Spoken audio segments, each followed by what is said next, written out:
Olá, aluno do nono ano, aqui é a professora Moísa e hoje daremos continuidade ao PET primeiro bimestre de língua portuguesa.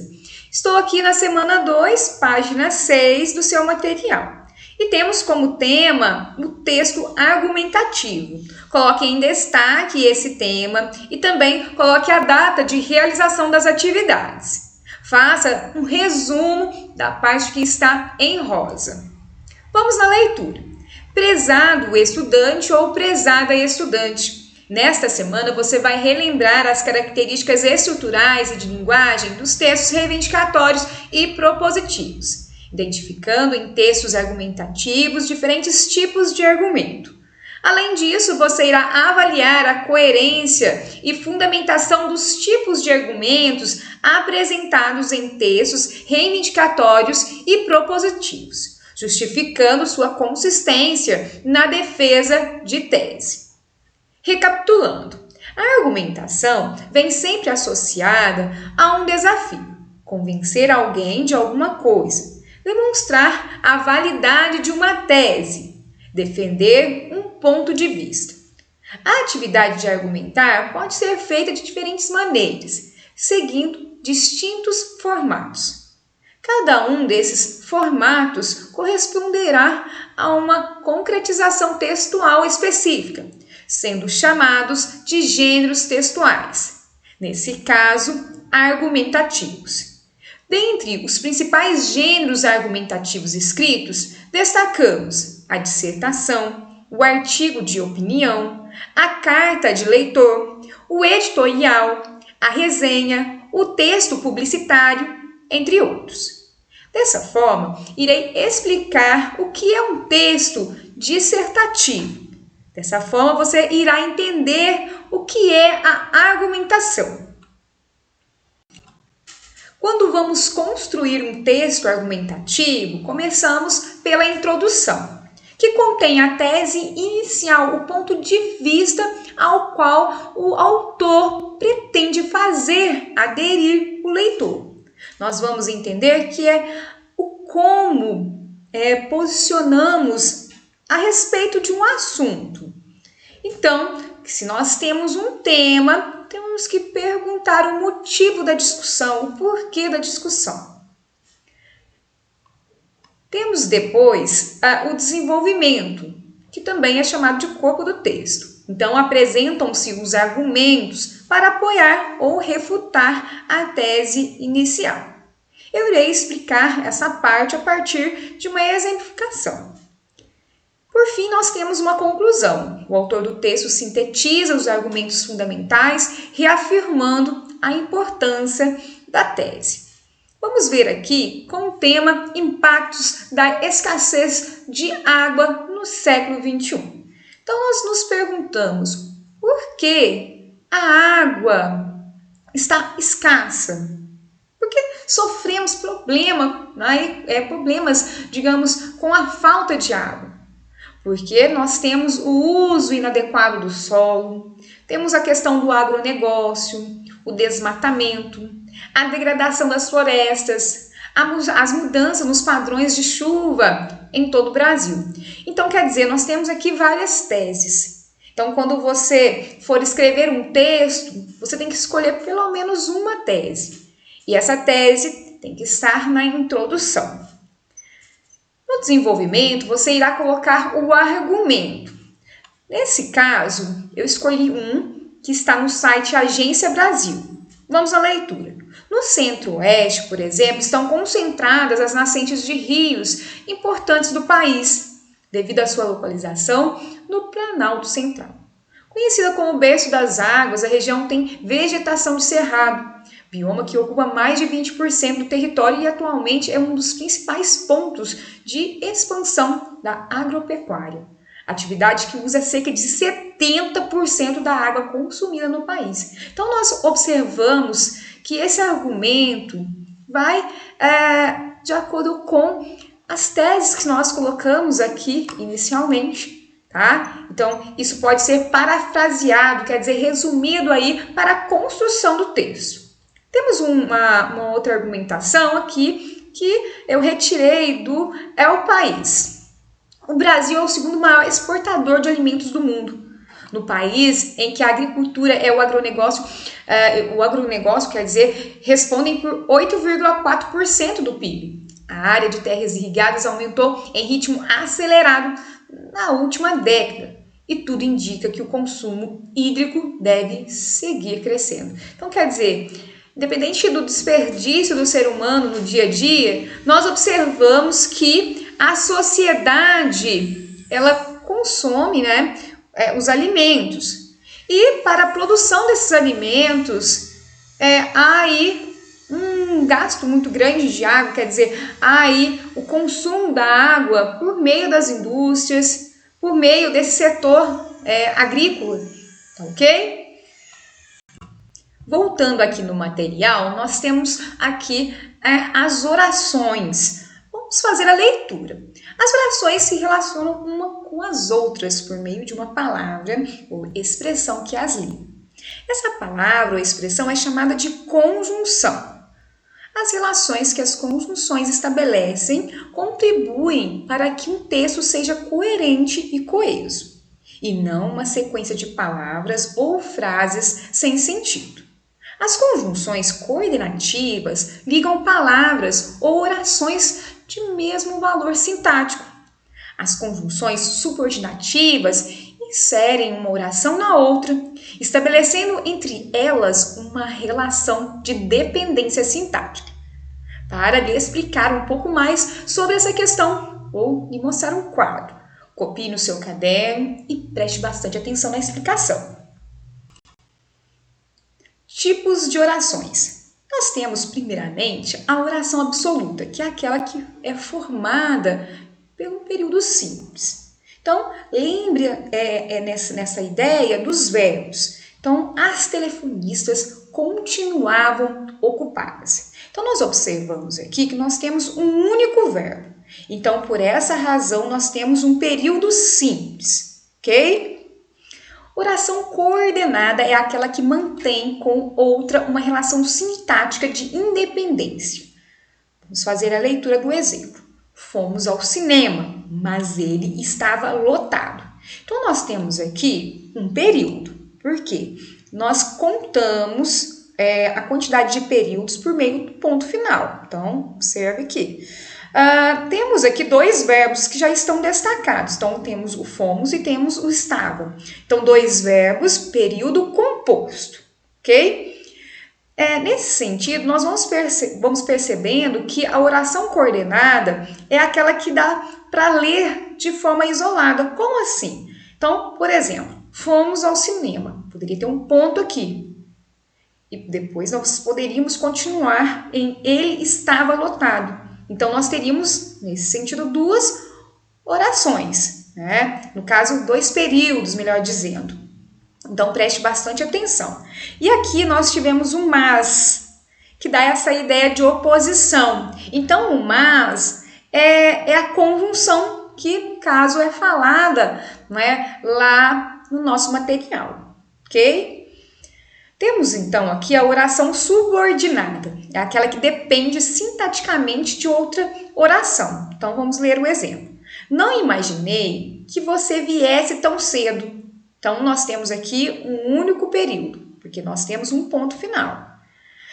No caso, eu tenho dois verbos. Eu tenho o imaginei e tenho o viesse. Então, aqui temos o período composto. Mas, nesse período composto, nós temos uma diferença da primeira frase que lemos aqui, né, sobre período composto. Por quê? Porque quando nós falamos assim, não imaginei que se tivesse um ponto aqui, eu teria um sentido completo? Não. Porque quem imagina alguma coisa. Imagina o quê? Que você viesse tão cedo. Então, quer dizer que nessa oração, nós temos aí um sentido incompleto, quer dizer, eu preciso completar com a segunda oração. É uma matéria um pouco mais complicada, tá? Mas uma matéria de suma importância para a escrita de texto. Agora, a oração principal é aquela da qual a oração subordinada depende. Então, no caso aqui, é uma matéria que nós ainda vamos aí estudar. Então, preste atenção tá? Nas ideias aí que vão ser desenvolvidas por meio do PET. Voltando aqui no material, nós temos o Saiba Mais. 3 estratégias argumentativas para melhorar sua redação. Então, é o site português.com.br. E temos conjunção. Então, temos uma matéria que vai ser estudada por meio desse site. Eu vou acessar os 2 sites, você pode colocar no pause para fazer os resumos dessas matérias. Estou no site português.com.br, 3 estratégias argumentativas para melhorar sua redação. Vou fazer a leitura de alguns trechos. Em um texto de opinião, nosso objetivo é apresentar e defender um posicionamento crítico. Como bem sabemos, para que isso seja alcançado, são necessários alguns cuidados com a elaboração de nosso projeto de texto e o desenvolvimento de cada ideia selecionada aí por nós. Então, aqui nós temos a ideia do que é introdução, temos a ideia também do que é um desenvolvimento e o que é uma conclusão, tá? Então, nós temos aqui vários dados pertinentes, como utilizar, por exemplo, dados estatísticos, podemos ver também a exemplificação trabalhada nessa ideia, o argumento de autoridade, de citar, o uso de citações no texto e o que é paráfrase, tá? Então, até vou fazer a leitura desse trecho, porque às vezes eu já falei na videoaula e você não entendeu. Então, a paráfrase é quando, com as nossas palavras, apresentamos a ideia de outro autor. Então, por exemplo, se eu faço a leitura de um texto e quero colocar aí na minha redação, eu preciso falar com as minhas palavras e não copiar o que está escrito lá. Temos outras questões aqui, o tipo de argumento por alusão histórica, tá? No caso, seria interessante você fazer um quadro falando quais os tipos de argumento temos aí para a construção de um texto. Agora eu estou no site Toda Matéria e temos o conceito de conjunção, né? Então aqui a conjunção é um termo que liga 2 orações ou 2 palavras de mesmo valor gramatical. Temos o exemplo, né? Esse exemplo vai lhe ajudar a responder uma das questões. Então, ele joga futebol e basquete. Então nós temos o e, que é uma conjunção que liga 2 termos semelhantes. Agora temos essa outra exemplificação, eu iria ao jogo, mas estou sem companhia, então nós temos o mas aí, que é uma conjunção que liga essas 2 orações e que dá essa ideia de oposição. Nós temos aqui a classificação das conjunções coordenativas. Então, você também pode fazer uma tabelinha, né? Então, temos as conjunções aditivas, adversativas, conclusivas, explicativas, tá? E aqui explica um pouco mais sobre as conjunções subordinativas. Então, nós temos a integrante, as causais, as comparativas, as concessivas, as condicionais, as conformativas, consecutivas, temporais e as finais. E também as proporcionais. Eu vou destacar essa daqui. Por quê? Porque você vai utilizar em uma das questões. Então, as conjunções finais indicam orações subordinadas que exprimem uma finalidade. A fim de que, para que. Quer dizer, essas são as conjunções. Então, o exemplo que temos aqui, estamos aqui para que ele fique tranquilo, tá? Então, acredito que esse material vai lhe ajudar. Voltando aqui no nosso material, nós temos as atividades. Nós vamos fazer a leitura do texto, então acompanhe aí no seu material, tá? Uma leitura um pouco mais longa. Então, leia o texto abaixo para responder as questões. Brasil e o sistema racista. O conceito de raça é usado para segregar e oprimir uma população, que ainda hoje é invisibilizada, tendo os direitos humanos violados. Então, nós temos aqui os autores, Josefina, Denise e Neuza. A morte do povo preto não pode continuar passando despercebida. Mas o que esperar de uma sociedade racializada? O genocídio da população não branca transforma em estatísticas vidas que se perdem sem chance de defesa. Ser negro é marcador social. Quem é negro, e quem é negro, melhor dizendo, é negro sente na pele a dor de ser negro em um país onde o racismo prevalece. A Lei número 7.716, de 1989, de autoria do deputado Carlos Alberto de Oliveira, daí ser mais conhecida como Lei Caô, criminaliza o racismo e possibilita ferramentas que poderiam mudar o cenário de violência atual. Mas o que faz uma lei valer é o uso. Ela precisa ser popularizada, trabalhada nas escolas e nas bases para que os jovens tenham conhecimento dela e se apropriem de seus efeitos. Até quando uma mãe preta vai chorar? Há uma hierarquização, uma sociedade hegemônica que alimenta as desigualdades sociais, omitindo na população preta o acesso aos seus direitos, deixando-a à margem, em situação de risco e vulnerabilidade social, naturalizando diariamente a morte de jovens negros que continuam tombando diante de um quadro generalizado de violência e opressão. Não podemos ficar omissos frente a tantas atrocidades. Precisamos desconstruir as estruturas excludentes que se retroalimentam e mantêm a desigualdade.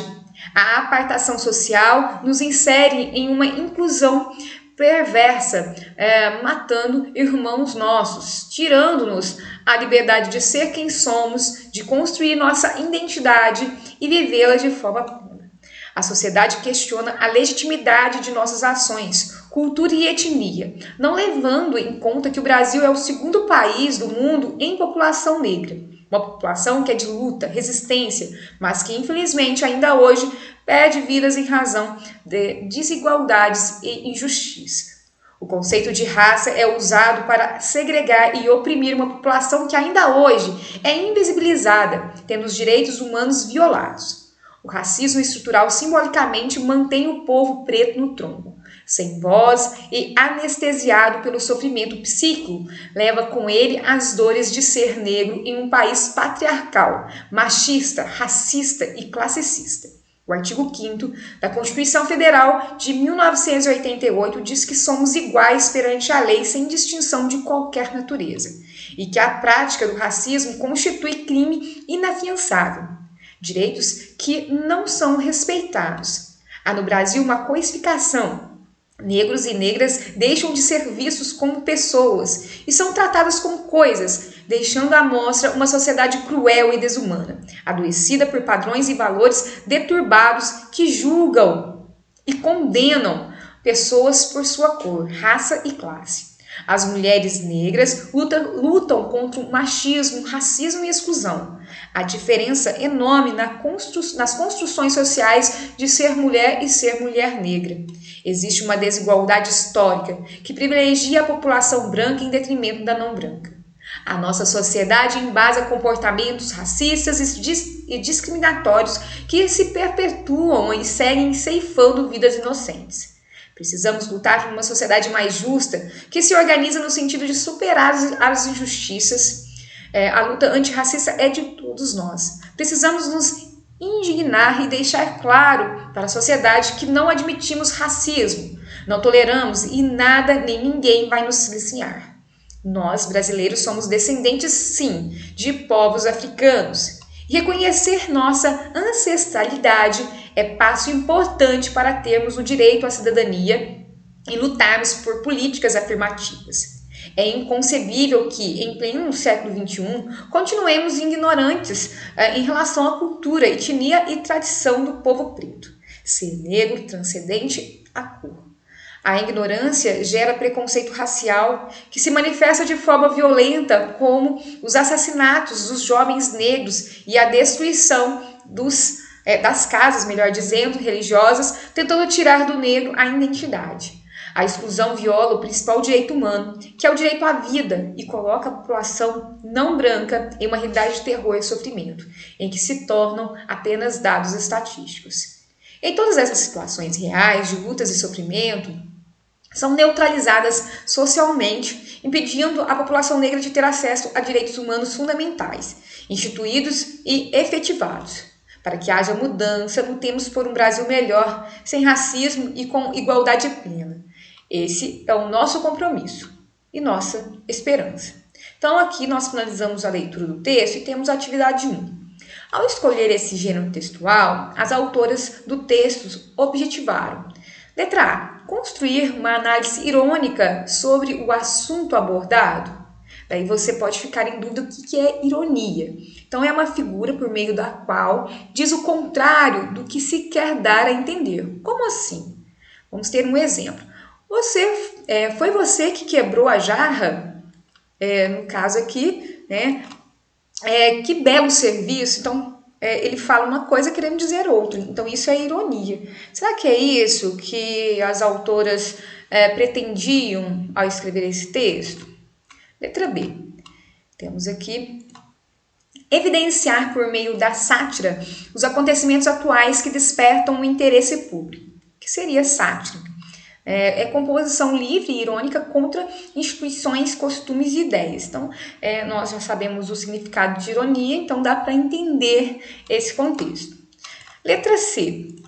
Elaborar uma narrativa com descrição de tipos literários. Nós percebemos que nós temos o tipo textual argumentativo, né? Então, preste bastante atenção. E letra D, expor seu posicionamento sobre determinado tema de interesse público. Número 2. Qual é a questão central abordada no texto lido? Eu fiz aqui uma marcação, tá? Em azul. Então, coloque no pause, faça a leitura e faça uma paráfrase. Quer dizer, fale com as suas palavras o que esse texto tem a nos dizer. Número 3. Com relação ao problema apontado, qual é a posição defendida pelas autoras? Eu fiz aqui a marcação em amarelo, tá? Então, é a tese do texto. Então, quer dizer, fala-se sobre uma lei, fala que as pessoas não estão aí utilizando dela. Então, perceba essa questão, tá? Faça a leitura, coloque no pause, responda, melhor dizendo, de forma completa.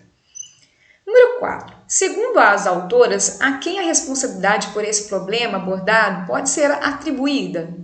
Transcreva um trecho em que as autoras utilizam uma metáfora para mostrar a origem do problema. Então, aqui nós temos o conceito de metáfora, tá? É uma figura de linguagem que produz sentidos figurados por meio da comparação. Então, por exemplo, ele tem coração de pedra. Não quer dizer que o coração dele é de pedra, mas é como se fosse. Então, isso é uma metáfora. Para responder aqui a atividade 4, eu fiz uma marcação, tá?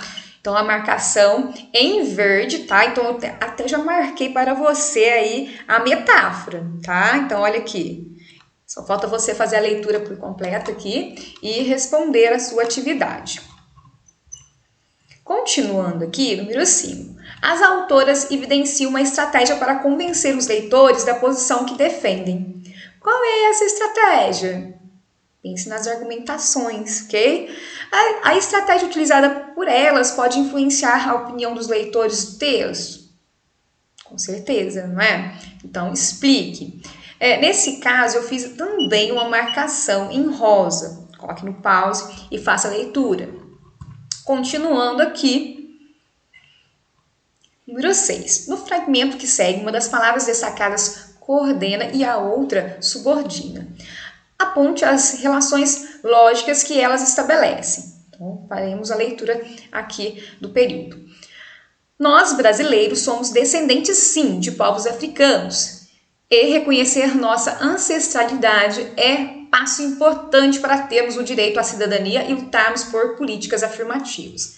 No caso aqui, eu já expliquei, tá, em algum momento dessa videoaula, o que significa o E.